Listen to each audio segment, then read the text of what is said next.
আসসালামু আলাইকুম রহমতুল্লাহি বারাকাতু। একটা ছোট ঘটনা বলি। একবার রাসূলুল্লাহ সাল্লাল্লাহু আলাইহি ওয়াসাল্লাম মদিনার এক বাগানের পাশ দিয়ে হেঁটে যাচ্ছিলেন। সাথে কিছু সাহাবীও ছিলেন। হঠাৎ রসূল থমকে গিয়েছেন এবং রসূল বললেন যে, "এই কবরের বাসিন্দারা অতিরিক্ত কষ্টে আছে। কিন্তু আশ্চর্যের ব্যাপার হচ্ছে তারা খুব সামান্য কারণে কষ্ট পাচ্ছে।" তখন সাহাবীরা জিজ্ঞেস করলেন যে, "কি এমন কারণে তারা এত বেশি কষ্ট পাচ্ছে?"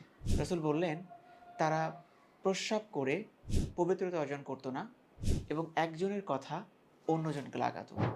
সুবহানাল্লাহ! এটা খুব সূক্ষ্ম একটা ব্যাপার এবং আমরা এটাতে অলসতা অথবা মজার ছলে আমরা এই দুটি কাজ করে থাকি। কিন্তু এটার জন্য যে কবরে কত বড় একটা শাস্তি আমাদের হবে এবং শুধুমাত্র শাস্তির ব্যাপারটাও না, ইহকালীন জীবনে আমাদের কিন্তু সামাজিকভাবেও আমরা খুব ঘৃণার পাত্র হয়ে যাই যারা জিনিসটা বুঝতে পারে। তাই এই দুটো জিনিস থেকে আমাদের বেঁচে থাকা উচিত।